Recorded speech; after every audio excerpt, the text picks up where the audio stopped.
A forward-thinking guitarist with deep roots in the jazz tradition, Randy Napoleon has spent decades shaping the sound of modern jazz.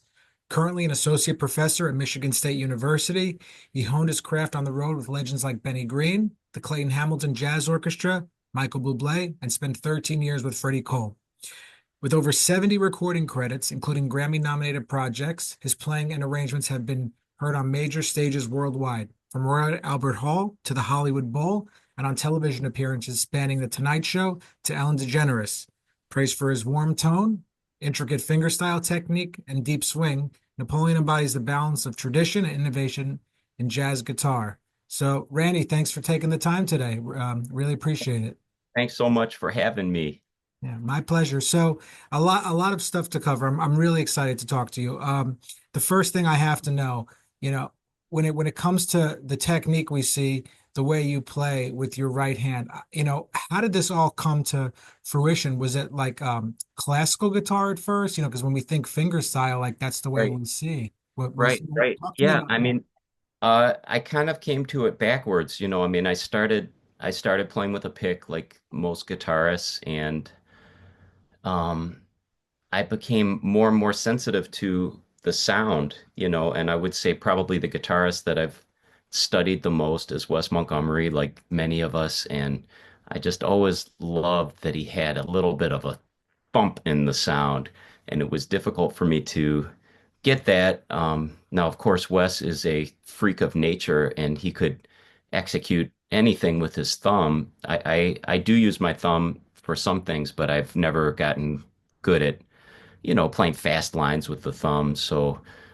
two fingers is like two thumbs. But actually, the genesis of this for me was my first touring gig was with Benny Green, as you mentioned, who's, one of my all-time heroes. And he is a very meticulous and detail-oriented musician. So we would do really long rehearsals together, sometimes just the two of us. I would go to his apartment and we'd be playing really soft. We just might play one tempo for an hour and a half without stopping, like, and Benny would do this thing where he'd put the metronome on beat one of every two bars, and it's really hard, but once you find it, you get hypnotized into the tempo. But something that he mentioned is he found it distracting when he would hear the pick scraping against the strings. I was using round wounds, and I've always kind of my technique is pretty homemade, and I'm sure there are better ways that I could have been using the pick. Are you still using round wounds or you use? Yeah, I am. I've been using those coated round wounds that D'Addario makes, which I really love. I get the 7 string pack that is 10 through 56 and throw out the 10, and then you've got a 13 set, and they mostly are round wounds, but there's less squeak, which I like, and they last longer. So I really like those strings a lot. But yeah, and I'm completely neurotic, so I'm always changing around, and I've tried all sorts of different stuff with that. But I do tend to like rounds have a little bit more acousticity and maybe sustain. So I usually come back to that. Uh, But when but you don't, you say he when was you, right yeah, about the scratching, and I didn't mean to cut you off, no, but it's okay. at the time I thought like, well, there's no way I can prevent, hearing the pick against the string completely. But then I continued to reflect on it for years, and it started bothering me more and more, and I started playing with my fingers more and more. And then at a certain point I said, you know what, I'm just gonna go for this and see what's possible with this. But you used the word, you said the word sensitive in terms of how the pick sounded against the strings. Was it Yeah. something that you were hearing and you said to yourself, I mean, aside from what Benny had said, were you also saying to yourself, like, in order for me to get the sound in my head, like Yeah. this has to go too? I think it was both of those things. He made me more aware, and I still, this was 1999, 2000 or something when we were having this conversation, and I still think about, things that he alerted me to or made me aware of. He taught me to listen to records more deeply, and also listen to myself, and that was painful at times because I there were things that I really wasn't aware of, and then when you really start hearing them, you kind of can't live with it. It's like, all right, I've got to do better. Now, most of my favorite guitarists use a pick, and I mean, I think Peter Bernstein has the greatest sound in the world today, and he uses a pick. And My former teacher.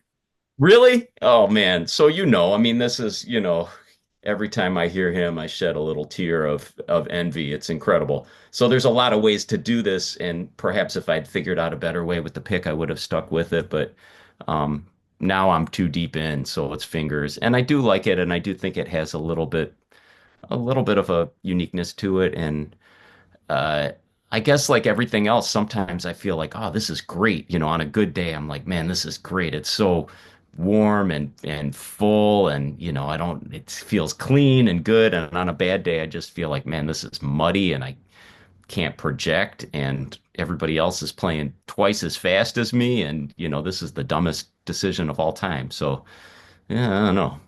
Well, Yeah. when you start playing guitar, it's either, one or the other, as I had mentioned earlier.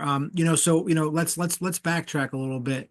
The odds of somebody just saying, I'm going to be a jazz guitarist when they pick up the instrument are the same odds as, me, I don't know, like turning into a chair or something. Yeah, So, that's right. yeah, Yeah. but so, talk to me a little bit about like what made you, go that direction? When what I'm curious about, what was the first time you actually saw like musicians play it live, or and really Yeah. improvise? So I was really, really lucky. I grew up in Ann Arbor, Michigan, and we're a stone's throw away from Detroit, and part of that larger scene, which has contributed so much to this music and continues to. Um, so in some ways, I kind of reject the idea of self-taught because I've had lots of teachers, I've had lots of different guitar teachers, but I would say most of my um, most long-term teachers and the people I spent the most time with were not guitarists. There was a jazz club in Ann Arbor called the Bird of Paradise when I was growing up, and I started going there constantly when I was 15 years old. I had just started playing guitar 2 years earlier, and I really didn't know a whole heck of a lot, but they, kind of adopted me like a mascot, and I What would, you go? What made you go over there though? I mean, it's kind of like a rare thing you hear. Like, usually when you're 15, yeah, you're doing right. other stuff. So what made you go Well, over to like the you jazz said, club? I started with different stuff. I mean, I was also lucky that we had an instrumental music program in my public school system when I was growing up. So I actually started playing violin when I was in fifth grade. I was very unserious about it, but I liked it, but I was not like really practicing. I'd show up and whatever, but I had an idea of how stringed instruments worked.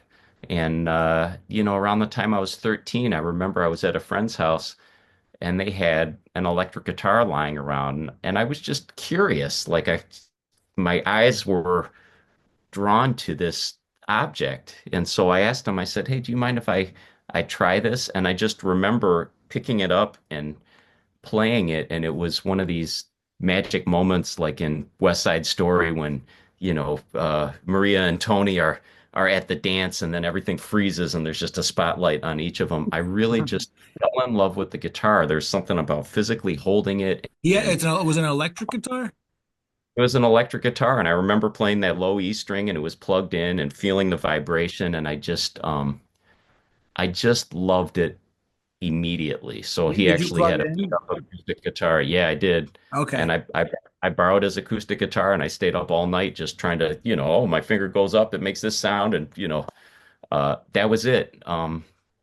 There was a guitar store in town that a really wonderful, saintly actually person named Steve Osborne owns, and I was 14, I think, and I told him, I said, "Hey, could I work here?" And he didn't have any jobs for a 14-year-old, but I said, "Could I work in exchange for lessons?" He said, "Sure," so he just asked me to sweep up the floor, but basically I was just squatting and I'd listen to all the people come in, and I liked all of it. I'd see these people with long nails come in and they're playing classical guitar. I say, oh, that's cool, and then there'd be this, long-haired rocker and he's finger tapping. I say, oh man, that's cool, and sensitive folk guy strumming on the steel string. And I liked all of it.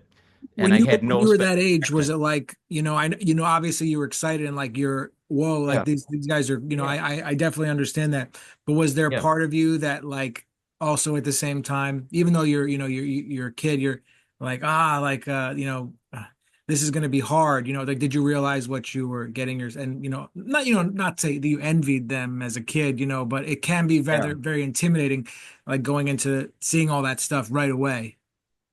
Yeah, I guess I wasn't even thinking like that, and I was not thinking about a career That's or, awesome. I mean, clearly, if any of us thought about this carefully and rationally, there'd be no musicians. It's just not I'm a pretty clear-headed guy. Like if I look back on this, I'd say, what are you thinking?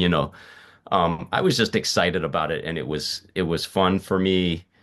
And I got into the typical stuff. People told me about Jimi Hendrix and Led Zeppelin, and I loved that stuff, and I still like it a lot. But then one of my friends was a saxophonist, and he started getting into jazz. And I remember he's like, "Yeah, Randy, what do you think about this?" And he had a cassette tape of Charlie Parker, and I heard that, and I said, "Okay, I don't know what this is, but that's it. That's what I want." You know. Yeah, And that's and that amazing. was it. And I haven't really changed direction since then. That was it. And then I just, I started trying to get around it as much as I could, and I wanted to do it. I felt, very insecure about it as I started flirting with the idea of doing this as a profession, and I was not quickly good at it. I was certainly not a prodigy or unusually talented, I'd say, but I was definitely unusually passionate and obsessive with it. Yeah, and then things worked out. The rest is history. Yeah, right. No, this is great. You know, let's talk about the Spartans, the team. No, I'm just joking. Yeah, You're a professor at one of the best music programs in the Midwest. You know, thank you for that. it's really become known as such a special music program. So, how did you get involved with the school originally? Um, yeah, I mean, this is another one of these crazy turns that I wouldn't have predicted. When my wife and I were making the decision to get married, I let her know very sincerely. I said, I'm always going to love you. You don't have to worry about that. I'm for you, but you need to really understand that, I'm a jazz musician. We were living in New York, and I said, I always have to be in New York, and I'm always going to be on the road a lot, and if you can accept that, I'm yours. I'll be with you forever, and she said, yeah, of course, sure, and she's like, well, would you ever, maybe down the road consider teaching? And I said, no, I'm one of the cats, I fought my way into the scene, I'm staying here like I'm New York jazz, I'm bebop. And she said, all right, okay, honey, and so when our first child was born, we have two kids, they're 11 and 7. When my son Jack was born, he's 11 and a half now, I quickly realized that it was very hard. Um, and I was on the road a ton, and financially we were still okay, but I just wasn't seeing them, and my wife was home in our one bedroom apartment, trying to raise this kid, and both of our families are from Michigan. It was really tough, and it was hard on me too. I really missed our baby and missed her, and she used to travel with me some, before we had kids, and that became quickly much harder. So I changed my tune pretty quickly. I actually started teaching adjunct at our rival university, University of Michigan, but I Oh, was still living in New York, so this was hard. It was just kind of exploring this were you flying out there of or like employment. Yeah, I would fly out 9 times a semester. So I did just that. before virtual lessons? That's right. Yeah. So I did that for 1 year, but then kind of out of the blue, Rodney Whitaker contacted me and he let me know that they were opening a full-time tenure line guitar position. He had been slow and steadily building this program from something that where there wasn't even a jazz major into, one of the premier programs in the world. And that was one of the last ingredients. He said, we need a full-time dedicated guitar professor. So he called me and asked me to apply for it, which was super stressful for me going through that process. Because when I was in college, I was not very academically minded and it's a pretty strenuous thing, I mean the written application, and then I was lucky enough to be one of the finalists, and it was a real gauntlet of fire, like all day long, interview with the students, interview with the faculty committee, interview with the dean, teaching a sample lesson, teaching an improv class, It's like a then competition. and then a concert. Yeah, it was really, really intense. But yeah, but then I don't know how, but I got the job, and the amazing postscript is it's the greatest thing I've ever done, and it turns out that it's what I was born to do. I mean, I have, I guess probably like all of us, I have all sorts of maybe not insecurities, but things that I am very much aware of in my playing, where I'm like, "Ugh, I would like that to be different," but I have a much less neurotic relationship to my role as a professor. Like I feel really, really proud of what's been happening with my students. And, there is academic paperwork and stuff, which I think you'd have to be a psychopath to like, but I really love teaching and I have incredible students and uh, I love it. I've had to give stuff up. I'm on the road probably. I still travel and play, but maybe 20% of what I did at one time. But it works well for my family, and I'm practicing hard and I'm playing regionally a lot. Oftentimes with my students, I'll always have a band of kind of up and comers, and I don't know, it's working. I love it. Was University of Michigan, did they understand like when you had to obviously, part ways with them, Yeah, I do feel bad about that because I care about those people a lot. But they didn't it's have it. business though. You got to take care of That's it. yourself.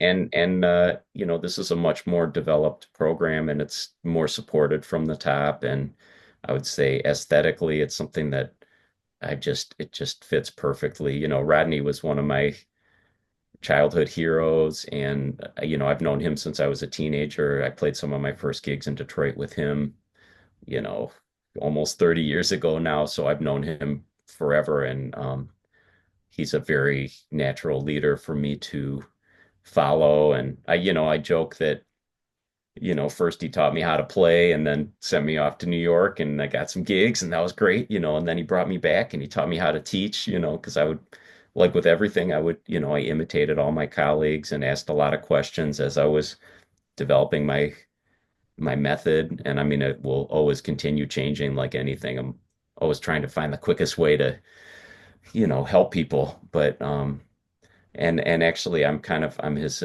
associate director now. So now he's been teaching me how to administrate and manage. And so that's been a Well, it is kind of fate too, because you ended up back in your home state in a sense. yeah, it's beautiful. And I play with a lot of the other people who I came up with and who raised me. I play with Paul Keller and Rick Rowe, and there's some people. They bring out people too.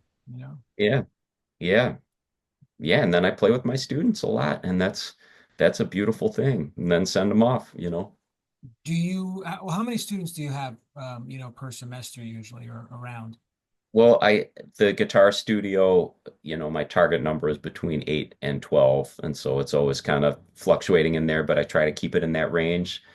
And I always teach sophomore improv, which, varies in class size, usually about 15 students.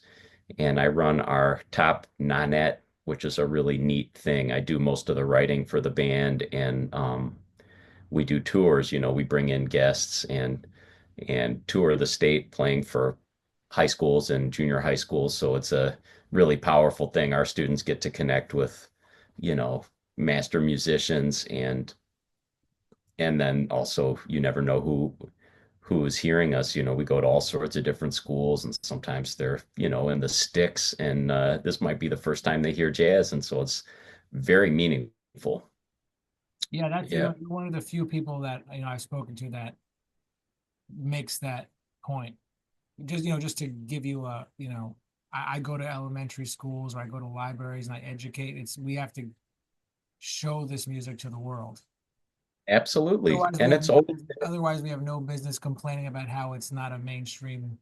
That is exactly right. And same with, sometimes I'll hear older musicians grumble about young musicians, like, oh, young musicians, they don't respect the tradition, or they don't know this, they don't know that.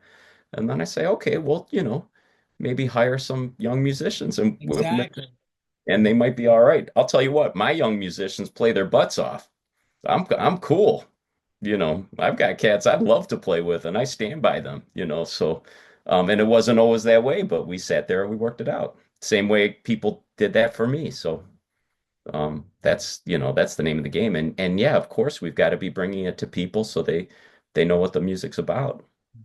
But yeah, I mean, it's totally like I just don't like to hear people, people, no one likes jazz or people don't know about. Sure. Well, Yeah, good. right. I don't really think it's something to get like, but we're in agreement on that, so that's great. Yeah. So talk to me a little bit about your relationship with well, who do you think I'm gonna say? I don't know, but I'll talk about it. All right, his last name begins with the letter C. Cole, Freddie Cole. Yeah. Yeah. I mean, How did this you is guys meet? we met when I was in Benny's band. So I was probably 22 years old.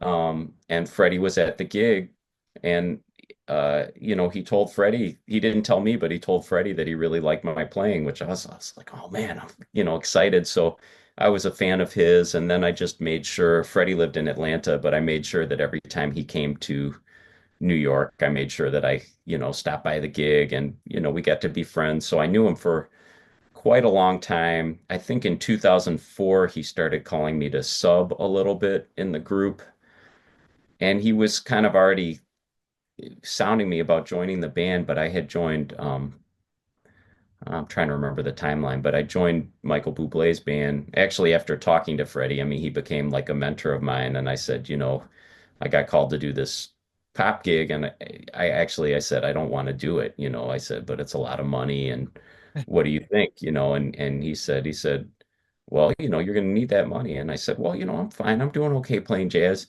And he said, no, someday you're going to have a family. You're going to want to buy a house. He said, you got to do this, for a few years. And he was right about all those things, and it was an incredible experience, and I'm grateful for it. So whatever, I was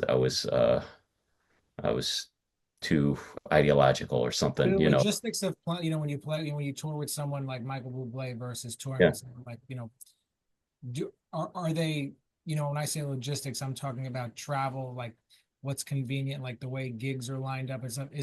Oh yeah, Is it one, was so much better than anything in jazz. I mean, oh, the it's Michael, yeah, the Michael yeah, Bublé. I mean, well, because it's a whole corporate conglomerate. I mean, you've got Warner Brothers involved, and then you've got Clear Channel venues and radio stations, and everything is, working in concert. So, we might fly one time, and then we're on a tour bus for 6 weeks. You don't have to check into a airport, for 6 weeks. You can leave your bags on the bus. You've got a bunk on the bus and a TV. So you finish the gig, you just drink a smoothie or a beer and watch a little TV, then you go to sleep and you wake up and you're in the next town, and What's then, the longest tour you did with I him? mean, there was 2005, I was on the road almost 40 weeks with him. So it Oh was my God. more or less just gone all the time because they were really pushing him at that time. Uh, but yeah, I have to say the amenities of the pop world are so great and I miss them so much, So yeah, especially so like the the tour amenities bus. made that time easier in a sense. Oh man, it was great. And I never practiced so much in my life. There was nothing taking me away from the guitar because when I was with Freddie, the gigs were incredibly meaningful. But we would do a lot of one-nighters, and you're waking up in the morning and you're going to the airport, and then you're renting a van and you're driving, and so you're not practicing that much. You're playing the gigs, but yeah, Buble, it's like, and everything was routed correctly, like with these these things when you're in a Yeah. tour bus. So most of the drives, be 3, 4 hours. Then you get off, you go to your hotel, sleep as late as you want. You're there. You're well rested. Yeah. It's 10 o'clock in the morning and you have until 5 o'clock at sound check to do whatever you want. Yeah, So jazz, if the we were jazz tour is like, okay, New York to Oh, California to oh my, yeah, Philadelphia, yes, it's chaos. The nice thing with Freddie though is we would do a lot of like multi-night engagements at clubs, which was super duper great. That was the best of all worlds.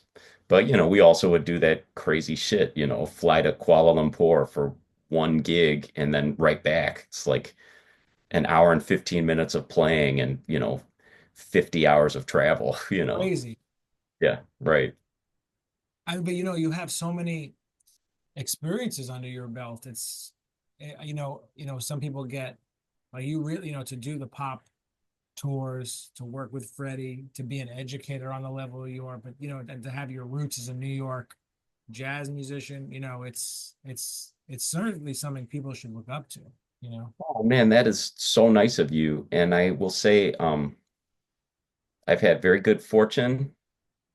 And also, I guess I've just always kind of looked for what is possible with my ability level. Because if I wait to be as great as Charlie Parker or Wes or, Peter Bernstein or, the people who I think of as the very best, contemporary or Benny, like, what we think I Nicholas get it. Payton or Christian McBride. These people are so incredible, and I will try forever. I'm not throwing in the towel, but I say like, all right, how do I fit into this whole thing, and how can I find a place to fit? And I really did believe that I fit well with Freddie, and I dedicated myself to his music and really learning his piano playing and being able to fit with it. And I Well, that's the thing too. Also, I mean, yeah,